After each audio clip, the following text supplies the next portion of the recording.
আমি দেশের বাইরে ছিলাম, সুতরাং এখানে কে পদত্যাগ করলো কি করলো আমার কিছুই জানা নেই। এখন হয়তো জানতে পাবো। বিসমিল্লাহির রহমানির রহিম। আমি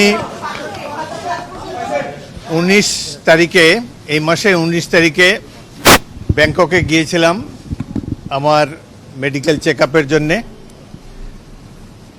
গতকাল আমার মেডিকেল চেক আপ শেষ হয়েছে, সেই কারণে আমি দেশে চলে এসেছি। আপাতত এর বেশি কিছু বলার নাই। সবাইকে ধন্যবাদ। স্যার, একটা বড় বিষয় নিয়ে অনেক গুঞ্জন চলছে যে রাষ্ট্রপতির পদত্যাগের বিষয়টা, আসলে স্যার এটাকে আপনি কোনো বিষয়ে অবগত নাকি? আর আরেকটু সঙ্গে যেটা জানতে চাই, যদি উনি করে থাকেন সেই ক্ষেত্রে প্রসেসটা কি?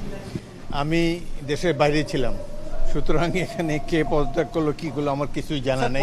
এখন হয়তো জানতে পাবো, জানি না।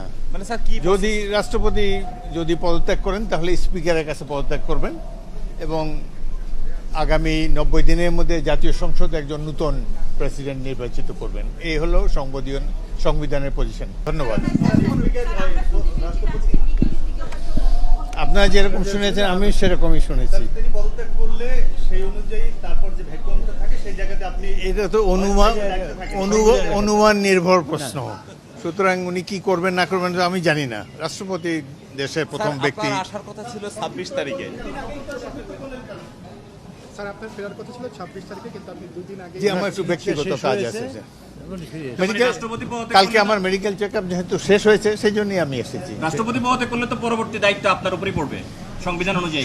এটা একটা ট্র্যাডিশনালি বাংলাদেশের সংবিধানে লেখা আছে, যখন রাষ্ট্রপতি পদত্যাগ করে তখন অ্যাক্টিং স্পিকার হিসেবে, অ্যাক্টিং রাষ্ট্রপতি হিসেবে স্পিকার দায়িত্ব পালন করেন। বাট মূল রাষ্ট্রপতি নির্বাচন করে জাতীয় সংসদ, সেটা 3 মাসের মধ্যে করতে হয়।